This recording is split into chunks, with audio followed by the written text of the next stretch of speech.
বিজ্ঞানে আমি 10 পেয়েছি, মাত্র 10। আমার কি দোষ বলো?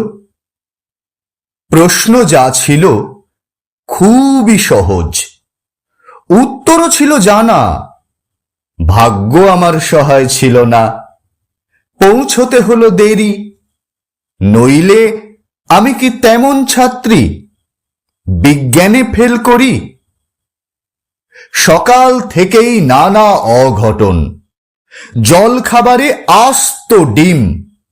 রান্নার মাসি নিয়ম জানে না, ডিম খেতে নেই কেননা গোল। অমলেট দিলে দোষ কেটে যেত, লেটার মার্কস পেতাম ঠিক। ভাগ্য আমার সহায় ছিল না, যেতে দেরি হলো অত্যধিক। ঘর ছেড়ে যেই বেরুতে যাব, দাদু হেঁচে দিল, হ্যাচ্চো। ঠাকুর মাতাই রেগে মেগে কাঁই, মাকে বললেন, অ বৌমা, হাঁচি পড়ল, বেরোয় না যেন।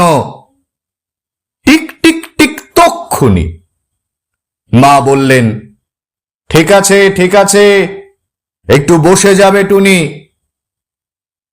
অগত্যা তাই বসতে হলো। হাঁচির বিপদ যেই না কাটল, চৌকাঠে পা। আবার পড়ল বাধা, টুনি ঘরে বসে যা। কপালে দিয়েছি দইয়ের ফোঁটা, হাতে বিপদ তারিনি। কোমরে ঝুলছে ঢাউস মাদুলি, বিপদ এড়াতে পারিনি। অতি সাবধানে ঘরের বাইরে যেই না গিয়েছি, কুট্টি বোন চেঁচিয়ে উঠল, দিদি দেখ দেখ, পাঁচিলে একটা পাখি, কি সুন্দর হলদেটে ঠোঁট, লালচে চোখ আর বাদামি পিঠ। তাকিয়ে দেখি পাঁচিলে বসেছে, হায় হায়, ওটা এক শালিক। রিকশো কাকু দিচ্ছে তারা, কিন্তু যাবার জো নেই। বাড়ির সবাই শালিক খুঁজছে, আয় রে শালিক আয়। আর এক শালিক না দেখে টুনি কি করে স্কুলে যায়? শালিক জুটল অবশেষে, রিকশো ছুটল খুব জোরে।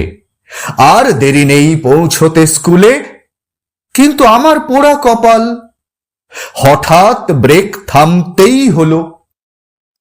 পথ কেটে গেছে কালো বিড়াল। দেরির পরে আরো দেরি। দেরিতে গেলাম স্কুলে, সামনেই দেখি কি সর্বনাশ, বিজ্ঞান দিদিমণি। খুলে বললাম, রাগে গজগজ, বসতে দিলেন ঘরে। বিজ্ঞানের ছাত্রী হয়ে তুমি ডুবে আছো সংস্কারে। মুক্তমনা দিদিমণি অনেক বকাঝকার পরে প্রশ্নপত্র এগিয়ে দিলেন, খাতা দিলেন। হঠাৎ চেয়ে দেখি পলা নীলা শঙ্খে ভরা দিদিমণির হাতের আঙুলগুলো। বিজ্ঞানে আমি 10 পেয়েছি, মাত্র 10। আমার কি দোষ বলো?